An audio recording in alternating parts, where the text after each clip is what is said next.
Hello everyone, myself Sonal Tiwari and currently I'm preparing for bank examination. So in this video I'm gonna share my strategy, क्या problems मुझे आई, कैसे मैंने अपनी journey start की और क्या अप्स एंड डाउन मैंने देखे हैं. सो आई विल डिस्कस. जितने भी फ्रेशर हैं उनको आई होप की हेल्प मिलेगी और मैं दूसरों को मोटिवेट कर पाऊँगी. मैं भी ऐसे बहुत ज़्यादा मतलब ये नहीं है कि मुझे सब कुछ आता है, सबका अपना एक तरीका होता है और मैं कैसे फॉलो करती हूँ that I am gonna share.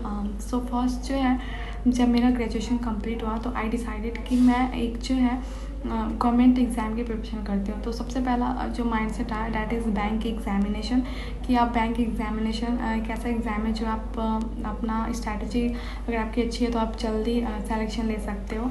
So I started.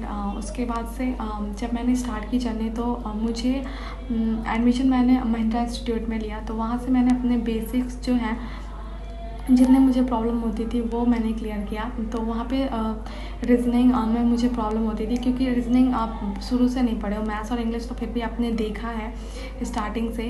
तो मुझे रीजनिंग में प्रॉब्लम होती थी. पजल मेरे से बहुत टाइम टेकन हो जाते थे. लाइक आपको जितना टाइम मिला है उस टाइम में मैं नहीं कर पाती थी. सो वो प्रॉब्लम हुई. उसके बाद से रीजनिंग मुझे कुछ इंडिविजुअल चैप्टर जैसे ब्लड रिलेशन हो गया, काफ़ी कंफ्यूजिंग हो जाता था. मैं सोचने लग जाती थी. देन सिलॉक्स है. तो मैंने प्रिपरेशन की और फिर मैंने एग्ज़ाम दिया. तो वहाँ पे मुझे समझ में आ गया कि हाँ, आप कैसे कर सकते हो. आपको सफिशिएंट नॉलेज की ज़रूरत नहीं है, आपको अच्छे से हर चैप्टर पे कमांड होनी चाहिए.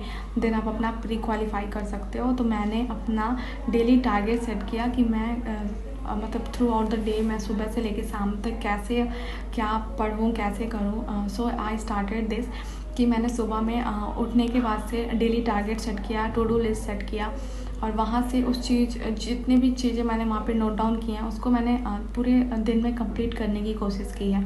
और बिल्कुल खुद को झोंक दिया कि हाँ, करना है, जैसे भी हो रिज़ल्ट लेना है. तो वहाँ से मेरा जो प्रिपरेशन है वो एक नेक्स्ट लेवल पे गया. आपको क्विट नहीं करना है, ठीक है. आई एम नॉट सेइंग कि बैंक एग्ज़ाम ईजी है. काफ़ी ज़्यादा आपको पता है कि कुछ मार्क्स से एग्ज़ाम जो है वो क्वालिफाइड नहीं होता. तो आपको डीमोटिवेट होने की ज़रूरत नहीं है. आप अगर क्विट करोगे तो आप एक स्टेप अपना पीछे लोगे, ठीक है. और अगर आपने जितना सीखा है उस चीज़ को आप रिज़ल्ट को माइंड में ना लाते हुए आप उसको एक पॉजिटिव वे में लेते हुए कि मेरी रिज़ल्ट अगर मैं इतना कर लिया तो मैं आगे भी कर सकता हूँ, ये सोच के करोगे तो डेफिनेटली आप करोगे और 110% हार्डवर्क आपका काम आएगा. कभी ऐसा नहीं हुआ कि आपने अपने आप को दिया और रिज़ल्ट नहीं आया है, ठीक है. कभी कभी होता है बाई लक, पूरे दिन में आप अपनी पढ़ाई नहीं कर पाए, ठीक है, लेकिन आप जो मॉक है वो देना मत छोड़ो. आपका एग्ज़ाम नियर हो या नहीं हो, आपको एक मॉक डेली देना है, डेली ही देना है, कुछ भी हो, ठीक है. और उसका एनालिसिस जो है उसका नहीं भूलना है, क्योंकि एनालिसिस से क्या होता है ना कि आपको कुछ चीज़ें नहीं आती हैं, ठीक है. आप कहीं प्रॉब्लम करते हो, आप स्टक होते हो किस क्वेश्चन में, तो आप जब एनालिसिस करोगे ना तो वो मिस्टेक आप जब देख लोगे तो नेक्स्ट वाले में जब सेम क्वेश्चन आएगा उस तरीके का तो आप वो गलती आप रिपीट नहीं करोगे, जिससे आपकी एक्यूरेसी जो है वो मेंटेन होगी, ठीक है. तो ये चीज़ें हैं जो आप कर सकते हो फॉलो. डेली मॉक मैं देती हूँ और विथ एनालिसिस मैं कुछ भी हो एनालिसिस अगर उस टाइम पे नहीं कर पाई तो मैं उसको फिर स्टॉप करके जब भी मेरे को टाइम मिलता है तो मैं उसका एनालिसिस करना नहीं भूलती हूँ. तो ये कुछ स्ट्रैटेजी है. बस आपको मैं ये बोलूँगी कि आपको क्विट नहीं करना है. आपको अगर आपने उतना किया है, लाइक आपको स्टार्टिंग किया था तो कुछ नहीं आ रहा था और जब आपने उतना कुछ सीखा है तो आप थोड़ा सा टाइम देके एक बारी अपने अंदर अपना पेशेंस रख के, अपने पे कॉन्फिडेंस रख के आप उसके आगे की जर्नी जो है लाइक वो कर सकते हो क्विट किए बिना. सो डेफिनेटली मैं भी यही कर रही हूँ और मैं खुद को मोटिवेट रखती हूँ. रखना पड़ता है समटाइम्स. आपको जब फैमिली आपके ऊपर बिलीव करती है, आपको खुद अपने ऊपर बिलीव है तो आप कर सकते हो. And I will say good luck to all of you. और मैं अपनी बुक्स शेयर करने जा रही हूँ जो मैं अपनी बुक्स जो कैसे मैं पढ़ती हूँ, कौन सी बुक्स है और क्या सारी चीज़ें हैं. सो लेट मी शो, आपको दिखाती हूँ मैं. What if we got that job? What if we got paid that six-figure salary? What if we waited? What if we had some hope in ourselves? कहीं आप लोग भी यही सब सोचते हुए अपनी पहली जॉब में ना रह जाएं और इसी के चलते अपनी ड्रीम जॉब या ड्रीम कंपनी को गवा दें. So, Relevel gives you that option. All you have to do is believe in your score. Through Relevel, you don't have to apply to companies. Your score speaks for you. And the best part, your dream company comes to you with a potential offer. All of this with incentives, brand value, higher pay, and a streamlined job profile. And let's be honest, who wouldn't want this convenience? I know I would.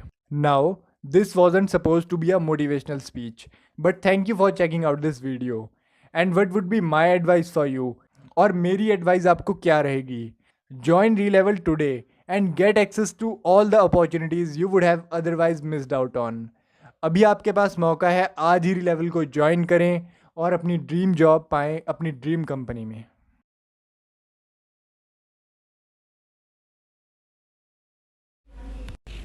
So basically ये है मेरा जो एक daily का schedule होता है, ठीक है, टू डू लिस्ट. तो मैंने एक इसकी नोट्स ही बना रखी है एंड यू कैन सी मैंने इसको टोटल जो है इस पर नोट डाउन किया है कि मेरे को पूरे दिन में थ्रू आउट द डे मेरे को क्या करना है, ठीक है, जिससे मैं अपना एक स्ट्रैटेजी क्लियर रखूँ और मैं इसको कंप्लीट कर सकूँ. सो यू कैन सी कुछ चीज़ें हैं जो मैं एक दिन में नहीं कर पाई हूँ काफ़ी लेंदी होने के चक्कर से. सो मैंने उसको नेक्स्ट डे कंटिन्यू किया है एंड यू कैन सी ये 8 अप्रैल एंड अभी आपका जून अगस्त.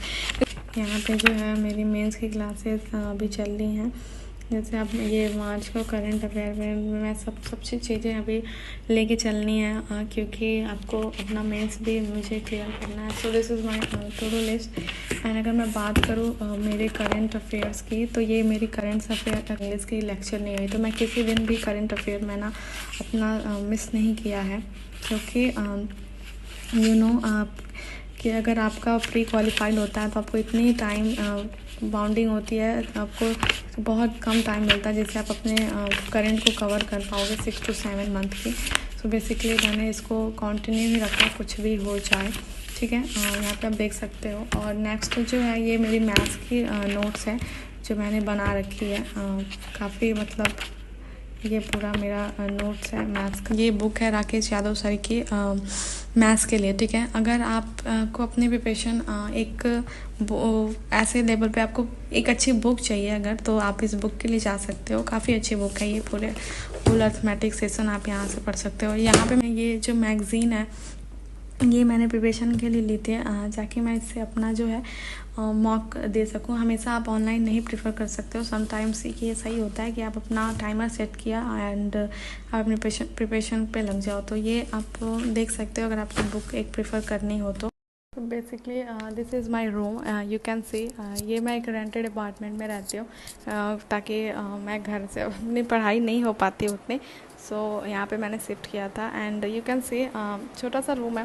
ये है मेरा टेबल जो कि यू कैन सी यहाँ पे मैंने कुछ मोटिवेशनल क्योट्स लगा रखे हैं ताकि मैं जिस दिन लो फील करूँ तो मैं इसको देख के अपने पढ़ाई जो है वो कंटिन्यू कर सकते हो. एंड ये मैं बहुत बड़ी प्लांट लवर हूँ. तो यू कैन सी प्लांट्स यहाँ पे ग्रो किए हैं 2 चेरी. यहाँ पे भी एक प्लांट है जो कि छोटा सा मैंने ग्रो किया है. एंड ये कुछ यहाँ पे मेरे ये फ्रूट्स एंड ऑल जो कि बेसिक है और कुछ नहीं है रूम में. बस यही छोटा सा रूम है मेरा.